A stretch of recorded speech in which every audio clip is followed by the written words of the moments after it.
My name is Isaak Dury. I'm the CEO and founder of TidyHQ.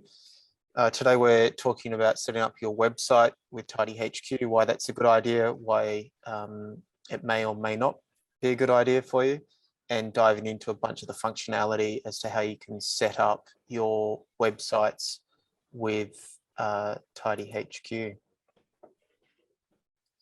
The reason why a website, first of all, why a website? Why are we going to do this? Lots of the organizations that use TidyHQ are community organizations, smaller community organizations typically. And quite often they're on Facebook, they're on various tools like that. But the reason that you'd have a website is, one, for credibility. Having your own little place in the interweb world is really quite neat. I think it's quite important for you as a brand to have that sort of thing, to put up your sponsors, to promote your events, promote who you are as an organization. Also as a form of governance as well, to put up your history, meeting minutes, AGM notices, all those sorts of things that may be a requirement within your constitutions are also fairly important. And in turn, that means engaging with your members. It can also be a great portal to other services that you may be having to work with, or you'd like to be working with. Lots of sports organizations link out to their competition management systems, things like that. And other groups like community gardens or groups like that might link out to various other resources that might be useful for their members. The idea as well is that it saves you and your members a bunch of time trying to find stuff. So it can act as a flyer on the internet notice board, so to speak. So when people go there, they can quickly discover who you are, what you're about as an organization, what events are running, how to purchase a membership, all those sorts of things really, really easily. So why Tidy? Why should you use TidyHQ as your website? So we're pretty clear on what we are and what we aren't with respects to websites. I started building the website functionality in TidyHQ on the back of using various other third-party tools to run my football club and cricket club and other organizations that I was on the committee with. And there's a reason why I built Tidy to do these things. So one is that it's super, super simple. Me as the token tech nerd at my clubs and on the committee meant that I thought I could do it all, and I could, and I made very shiny websites with lots of bells and whistles, but it also meant as soon as I left, it all fell in a heap. Or they ended up, hiring expensive consultants and things like that to keep it going, and it just wasn't sustainable as an organization. It often meant that the website wasn't looked after for 12 months of the year at least, or for multiple years, depending on who was on the committee. So something super, super simple that's easy to maintain, really easy to hand over. So there may not always be a token tech person on the committee. So it's really important in my mind for these small community groups to have something that's easily manageable by anyone really that knows how to use a social network, should be able to update the website. The other idea with Tidy is that because it's easily integrating into other parts of your operations, like events and memberships, etc., that you only have to do half as much as you otherwise would, because it's automatically doing bits and pieces. If you want far more advanced designs and templates and all sorts of other magical things that you do see some websites having, which is totally fair and reasonable, there are a bunch of other solutions out there that are great. WordPress, Squarespace, Wix, there's a myriad of options that are far more complex, often a bit more expensive either money-wise or time-wise. But if that's your organization, if that's the budgets and the skills, etc., that you have, that could be a good fit as well. It's very open to talking about what we are and are not. So some examples. So if you do want to see some examples, we actually set up this site only yesterday. It's our new forum, community forum. So forum.tidyhq.com, forum.tidyhq.com. I'm hoping that you can see the screen. And if you go to forum.tidyhq.com, I know that there's a few people here that I've put their websites up in the showcase. I hope that's okay. If not, let me know. But if you go to the showcase in the forum.tidyhq.com, you'll see a bunch of different examples of different organizations using our website tools in lots of different ways. Some organizations use us simply as a portal. So they link out from their other website tool to their memberships or events, etc. with us. Some groups use us just as a governance portal. So groups like Gymnastics Victoria use us just for their board to run and keep their papers on. So there's lots of different ideas and examples there. If you've got a great website, please post it there. You're welcome to add your site here and add any comments here. We'd love to see some comments and various posts on that forum.tidyhq.com site. Today, I'll be using our demonstration site to run through things, which is just demo.tidyhq.com. Super simple sort of site, but it'll give you an idea as to how we can set things up and get you going with things. So let's dive in and get started. So first of all, it's good to have a collection of your assets. So that is your logo for a start, any high quality banner images, high quality, I mean high resolution, typically, sponsors logos, any other images that you might have about the club. So historical images, images from events, any promotional type images are all really, really helpful assets to have. I would upload all of these images into the storage area within TidyHQ. From a hierarchical management point of view, I would set up your folder structure in there under the files area and set up a folder called branding for your logo. Typically, your branding doesn't change that often.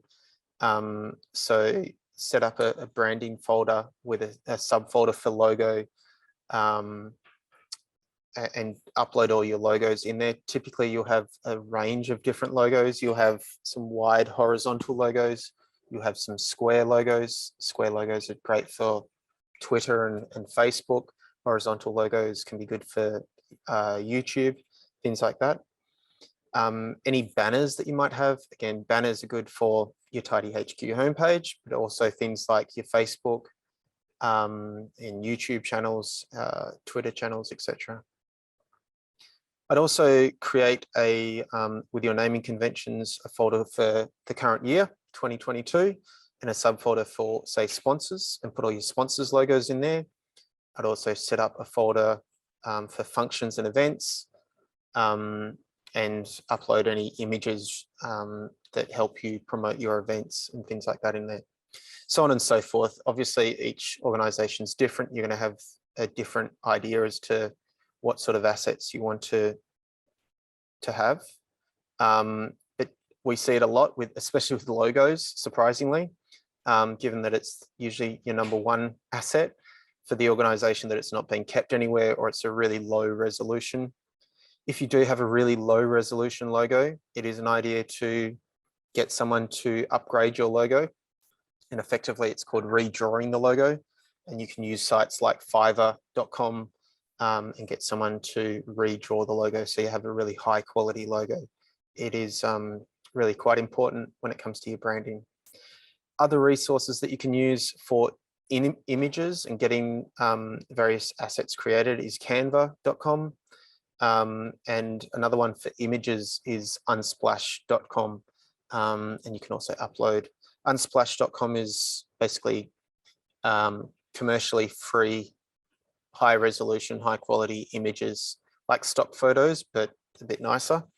And that's a really great asset or tool that's my go-to for the various committees that I'm on, if I'm looking for some images just to get us through. Next thing that you'll want to do when setting up your website is write down the structure. I usually just use pen and paper.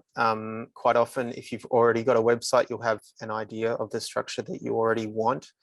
So by structure, I mean menu structure. So you have your home, then you have your about us, so history perhaps, or could be awards, could be life members. There's a bunch of things about us that could sit under there. Other things that you might have are events or shops, links out to third-party sites. There's a range of different things that you might have within that menu structure. The shorter that structure is, the shorter the high level structure, the better. It just makes it a lot neater and easier to navigate rather than having 20 menu items all along the top, which makes the website end up looking quite messy. So write out all these menu items down that you want to have at the top level. It is flexible, so it's not in concrete, so don't stress too much about it, but it's a great way to get things kicked off. So this structure is ultimately what I'm talking about. It's the top level menu. Under About Us, like I said, you'll have history, or maybe you'll have life members and awards and various bits and pieces like that. Maybe you have links out to third-party tools. Club resources might be links to your policies or forms or various other bits and pieces that you might have. So diving into the settings area in Tidy. So first of all, we go to organization settings. This is my first stop with most of these areas. And we first want to set up the organization details. Organization details, the details area is the name of the organization and some very basic bits and pieces. The second tab across, logos and colors, is the logo of your organization. It's best to use a square image if you've got one. That's why I suggested earlier to have both a square and a horizontal version of your logo if you can, and upload that. And your color scheme as well. So we do give you an example of what your color scheme looks. It's usually nicer to have a darker color than a lighter color, so your fonts or the type doesn't get lost in the colors. That little logo will also serve as what's called the fave icon, which is the little logo that you see at the top of your browser, your internet browser, when you open it up. It also serves if people decide to save your website to their phone's home address. It'll also serve as the logo for that as well.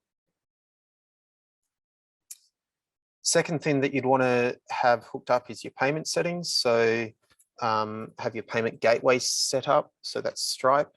Setting up Stripe means that all your events and memberships and shop, etc., are all going to appear as you'd expect.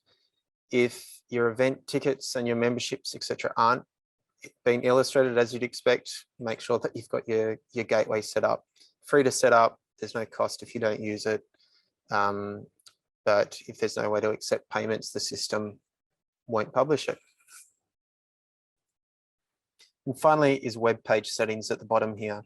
So web page settings, there's a few tabs across the top here: homepage settings, contact us page, and the sponsors area. First of all, on the homepage settings, this is the banner image that we'd upload. The higher the quality, the resolution, the better.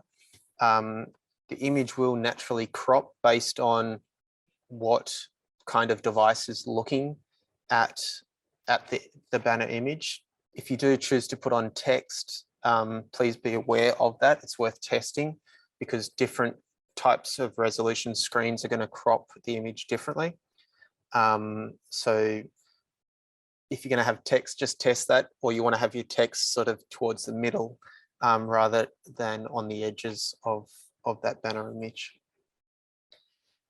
Footer organization taglines and social taglines, that's just the tags that we use at the bottom. If some organizations have a social tagline, such as swim safe, hashtag swim safe, so you can easily find them on Instagram and Twitter and things like that.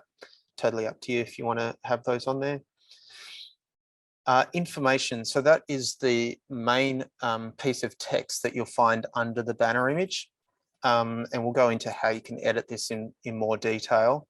But you can format this however you like. You can add as much information in here as you want.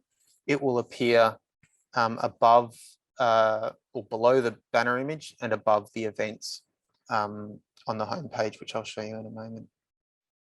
The last box there is visible to public search engines. So things like Google and Bing, and there's a bunch of other search engines. This checkbox will either tell the they're called bots, Google bots, to either search and find and return search results to people looking for you, or not.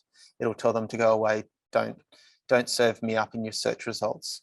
So you can either check that or uncheck that depending on what kind of website you have. If you choose not to check it, typically it's an administration only type portal.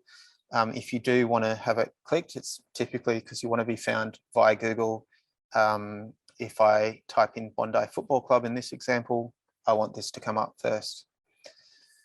When you check that box, it's not instant. Google takes days or weeks for their little spider bots to come and find the site, so it's not instant. And it depends on how competitive a search terms will rank how far up the list you go.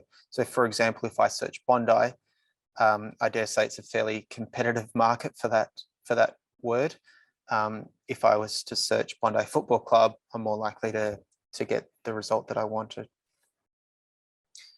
Contact Us page. Contact Us page is the address of the organization, gives you a little map. And you can also list your president, secretary, treasurer, contact details there. A strong word of warning, if you do choose to use that, we do know that people do get spammed more as a result of making public their presidents and treasurers' addresses. That's just a bit of a rite of passage for being on the internet, unfortunately. So I discourage people actually from making public who the president is and their personal details, mainly their email and phone number. Instead, there is a contact us form there that will allow people to send in inquiries to you, and you can then direct that message to the president and secretary if you so want. Sponsors allows you to upload logos of your sponsors, the name of the sponsor, and a link out to their sponsor's site. So in our example, we have Volkswagen as a sponsor, so we can upload that logo and link them out to the Volkswagen site if we want. Very simple and easy to add your sponsors. Formatting this area. So there's a bunch of different formatting options here. You will see this formatting bar. We use it throughout the site. We use it for emails. We use it for obviously all the web pages, events, anywhere that we've got text, we're using this formatting bar. So it allows you to drop in different headings. You can make the font bold. You can italicize the font. You can have different colored font in here if you like. You can obviously align the text left, centered, or right aligned. We can have bullets in the text. You can also highlight a word and link it out to another site. So hyperlinking a word out to a third-party site. If you highlight the word, you can remove that link as well. This option here is uploading an image, which I'll go into in more detail in a little bit. You can also add a table if you want. And the last option here is to show the source code of the page, which I'll get into in a little bit when we go into embedding. But that shows the nuts and bolts. This is obviously, you get to see the pretty version of websites, but underneath the covers, there's all the coding that's making it work. So we give you access to that so you can roll up your sleeves if you so want. So let's start adding the menu structure. So menu structures, you can have as many menu items as you want. Some organizations go deep in this and have a myriad of options like this example here, or you can have as few as you want. It's totally up to you.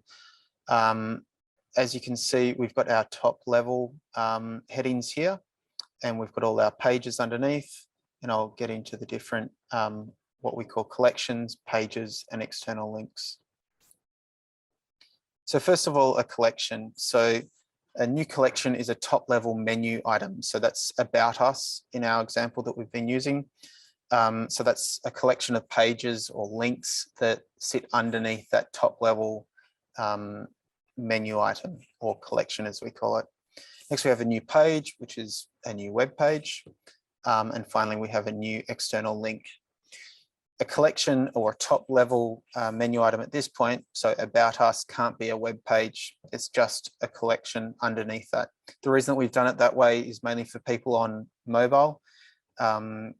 Statistically, or our analytics show us that around 75% of people that are viewing our communities or organizations' web pages are on their phones or on a tablet. So it's something to keep in mind when you're drawing up these pages. And it's something that we definitely keep in mind with all of the customer experiences or member experiences, is that 75% of them are on their phones when looking at your pages. New external link is, like I said, a link to an external site or service. And that last one seems to be something that I'm yet to finish. Let's go to standalone pages. I think that's what I was meant to write. So standalone pages and links. So a page or a link must be connected to an item, to a menu item, in order for the general public to find it on your website. If you choose not to link it to a menu, you can still publish the page and you can still share that page, but it's not going to be found when they go to the website. So some people use this for resources or pages that they want to share with, say, the board or just coaches or a select group of people, but don't want it to be found through their website, through navigating on their menus for whatever reason. Or it might be something that they created and then they just want to keep it separate to the rest of their menu for whatever reason. Let's get into building a page. So what we're going to do is build out this menu structure that I spoke about. So this is the About Us collection of pages and external links here. So here we can see there's a history page, there's a committee page, there's an external link to an ABC site by the looks of it, and there's a TidyHQ page. On the right-hand side here, you can see that these top three have been published, and this page at the bottom here is still in draft format. So it won't be able to get seen at this stage. This next column here, public groups. So this is who this page is visible to. So the history page is visible to the general public. The committee page is visible only to a select group of contacts, which I'll get into in a moment. But presumably they've restricted the visibility of this page to just the committee group. Visible to is a common language as well through the platform. You might have seen it with the shop items, you might have seen it with memberships and things like that. Visible to means that you're restricting the visibility to a specific group of contacts. Obviously, those contacts need to be logged in for us to make sure they are who they are. So first up, we set up our collection. We create a new collection, title it About Us. Like I said, collections, as per the description, allow you to create submenus where pages can live, also external links can live. The example there is a collection of cars and you have different models underneath them. Next, we set up our page. So we're going to set up a history page in this example. So we type in the name of the page. The page URL will automatically come up for you. the page URL is obviously the address of the web page. You can't have spaces in there. So you need to make sure that it's connected. There's no spaces, there's dashes or underscores to make sure that there's no spaces in that page URL. The name of the page in the menu. So that's the menu option for this page is called history as well. And the position in the menu is under the About Us. That position in menu will only illustrate collections. So we have to slot it in under the collections. Generating the page. So once you hook up your page and we scroll down, the next area is the page content. So if you're coming from an existing website, it could just be a matter of copy and pasting the text over, which a lot of organizations do. Makes it super simple. You can see in here that the word Aboriginal is a link out to a third-party site. There's also been an image being dropped in here as well, which I'll show you how to do in a moment. You can add attachments to the bottom of the web page as well, if you want. So they could be files or policies and things of that nature. You can adjust the visibility too. Like I said, you can make the page visible to the public, visible to only a select group of people, or visible to administrators. They are TidyHQ administrators, so people with a login to your TidyHQ account. And then whether it's published, whether it's obviously published, or you can customize the social sharing details. So if somebody shares this page on Twitter or Facebook, it will come up with this, what's called meta information. So social media titles and the social media description that you can drop in here as well. So let's upload an image. So first of all, you can see the image button at the top here, which I covered earlier. So that's the little picture of the sun and the mountains. If you click on that icon, this box here will pop up for you. You can use a URL of an image that's on the internet already if you want, or you can browse the server, which is poorly named because it's browsing your TidyHQ storage area. So this will bring up your TidyHQ storage, and you can navigate into the files and logos area, which I mentioned at the top under the assets discussion. And you can find your logo and add it to the page for yourself. Let's embed some things in the page. Now we're getting a little bit more exciting. So you can embed all sorts of things in your web page. Videos and surveys and documents and presentations. As long as the third party allows you to embed it, you can embed it. We don't restrict it at all. So in this example, we're going to use a YouTube video, the history of Bondi video. So you can find a video. We click the share button in YouTube.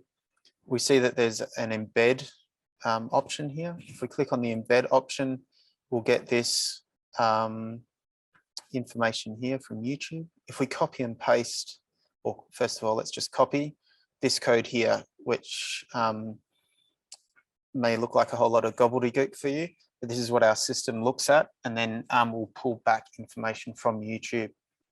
So what we do is we copy that information back on our page. What we're wanting to do is embed that's what's called source code.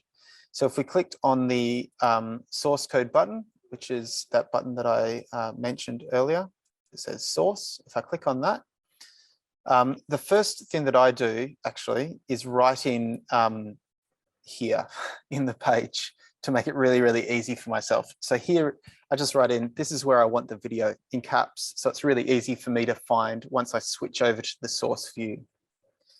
Once I click on source, I get this version of the page, which is a whole lot more complex and confusing perhaps, and a lot more involved. If I've written dash, dash, dash here, dash, dash, dash, it makes it really, really easy for me to find. And all I do is I cut out the here section and paste in the embed code that I just copied over from YouTube.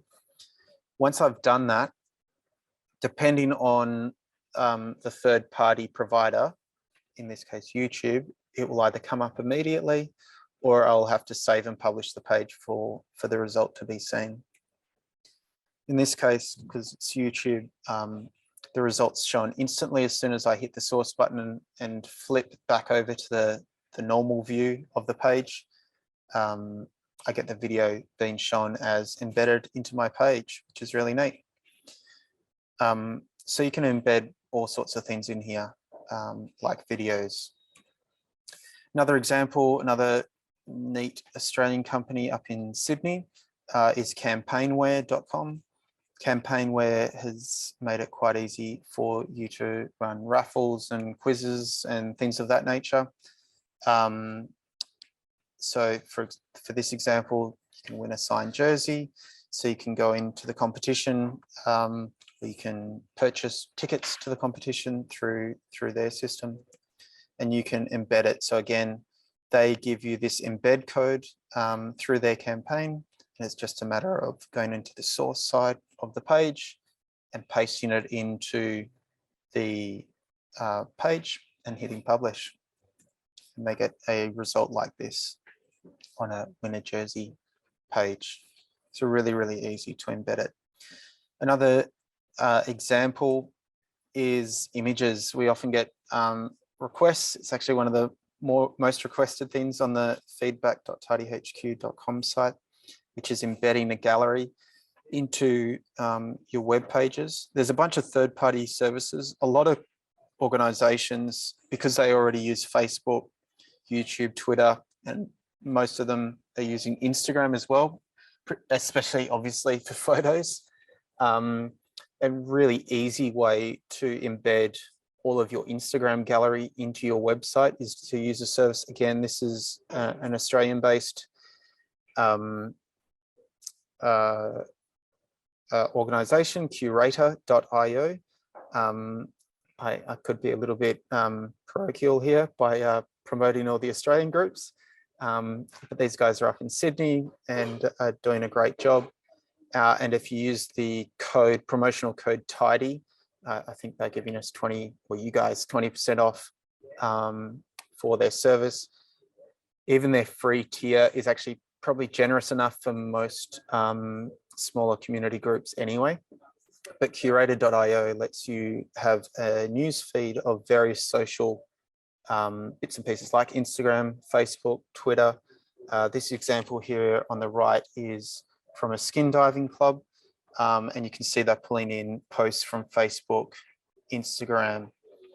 It's just Facebook and Instagram for this organization, but a really neat tool to embed a feed of social media content from another source here. So what else can you embed now that you're very excited about getting into the source code of web pages? I can feel it coming through the screen. Like I said, you can embed YouTube videos, videos from Wistia or Vimeo. You can embed Google documents. We have lots of organizations embedding Google Sheets if they've got a spreadsheet that they want to embed. SoundCloud, we have a bunch of organizations that interview their members and publish it up to SoundCloud, be it for historical reasons or for interest's sake. And you can embed those SoundCloud recordings back into your website. For forms, you can use Google Forms. I think Campaignware also has forms as well. You can embed presentations, Google Slides, SlideShare, photos, like we already said, Curator. You can pull photos in from various services. Flickr is another one that is really quite good as well. And obviously various social services as well. If you look up embed code anything, you'll figure out how to find that embed code and then drop it into your TidyHQ webpage. So what else? So some more things. I think we've already covered most of this, but the visible to area, like I said, adjust the visibility of pages in here. It's used a fair bit for organizations that want what's called an intranet, so pages that are only illustrated to people internally, and you can customize the social sharing details as well in here. Other important things are that you can move pages to the trash as well, and you can, which again, we don't delete the page because we're trying to not delete things, but you can definitely move it to the trash if you want to clean things up with it all. With groups, if you've used other parts of Tidy, this will be very familiar for you. But visible to groups, you can then just pick the group of contacts that you want to, or multiple groups of contacts that you want to have the pages visible to. And like I said, move to trash, save and close, save and preview, or just save the page. Save the page, like most things, we've probably all learned the hard way in our times of not saving things. Make sure you save the web page as you're building it. Makes life easier for you. Should you accidentally close the browser or something like that. External links. External links, like I mentioned, external links are going out to third-party sites. So for example, this is to the abc.net.au website, just as an example. Very similar to a web page, there's a title to the link. The page URL still needs to happen. Name of the page in the menu. So this is under the external link. That's the name of the external link in the menu and the position in the menu. So this is going under the About Us collection. And again, we can adjust the visibility of this link out to Joe Public. It's a very similar sort of setup, very quick and easy to establish. So one of the things that I did want to cover is if you are using a third-party site like WordPress or any of those other names that I suggested, and you want to link back to events and memberships and things of that nature, the way that we've designed it is so that if you do link back into an events page, it looks like a standalone events page. That's why the design is as it is, and the same applies for a membership level as well, is so that you could potentially link it back from other third-party websites if you want. So we're trying to cover both scenarios with our designs. Rearranging things. So hopefully you've picked this up. This is again a common language through our platform, is what these are called hamburger buttons. And apologies if you haven't had lunch yet. But if you want to move things or rearrange the order of things, you just click and drag the menu options and they'll rearrange themselves into the order that you want.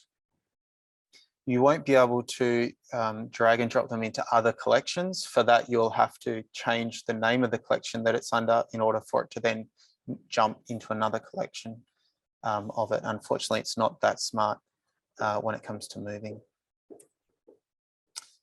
Events, memberships, and shop. Similar with meetings as well. Once we publish any of those sorts of items, they'll automatically appear in your platform.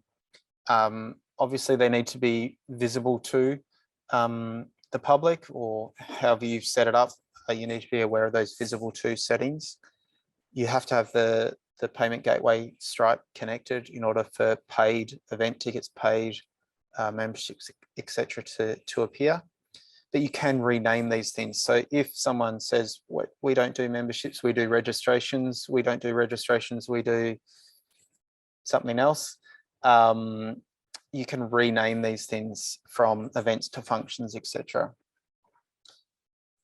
You'll see these on the right-hand side. We say that they're automatically published because they are automatically published from other parts of the site, but you can edit them. So if I go into editing the memberships, you can see that if it's published, we say it's automatically published. Obviously, you can't change that one. You can change the name of the page. So you can change this from memberships to say registrations in here. Memberships is kind of neat and unique in that you can add a cover image to the membership section if you so want and make it look even better. And you can add a description within the memberships area as well if you want to make it look good. So you might have gold, silver, bronze memberships, but at the top you can have a spiel around why memberships is important to your organizations and what the value is to potential members and things of that nature in here. It's always important to test memberships in what's called incognito mode. Various browsers have various private browser modes. So for Google Chrome, it's called incognito. For Safari in Apple, it's called private, a private window. In Mozilla Firefox, it's called a private browser. What that's doing is that it's making sure that you aren't logged in when you're looking at your Tidy pages. If I was still logged in and went to the membership section, it would automatically look at my memberships as a member. So it doesn't give me the view. It's very confusing because you think it might be broken because it's jumping me into my member portal instead of the memberships page. It's a bit of a gotcha because our system's been too smart for its own good. It's doing it for very good reasons because that's what we want to have happen for members that are trying to go in and purchase a membership or renew a membership. But for you as an administrator trying to set things up, it's good to test the memberships in an incognito or private browser session. So as you can see in here, the memberships has that banner image and it has this text at the top of the memberships level here. This is the shop example. So again, the shop is automatically published. You can change the name of the shop to whatever you want. You can also adjust the social media settings, which is the same as all the other pages as well. So if you were to share the shop or any of these pages, the social media settings is what is then shared on socials, on your Twitter and Facebook, etc. Let's get, now that you're warmed up technically, let's get into the custom web domain. So you can use your own web domains. So you can use, yourclub.com or yourclub.com.au or any of those sorts of domains. First of all, you need to register or purchase your domain through a third-party site. Some organizations have come from other groups such as Wix and places like that, which have domain registration as part of their platform, but you can't move them away from that platform. We definitely don't want that to happen. So please register with one of these third-party sites. There's a million of these sites to register your domain. You'll hear good and bad stories about all of them, but some of the ones that are really, really good or simple, GoDaddy.com, domains.google.com, any of these are really quite good. Namecheap.com is also a really good one. melbourneIT.com.au is the organisation in Australia that's been around forever.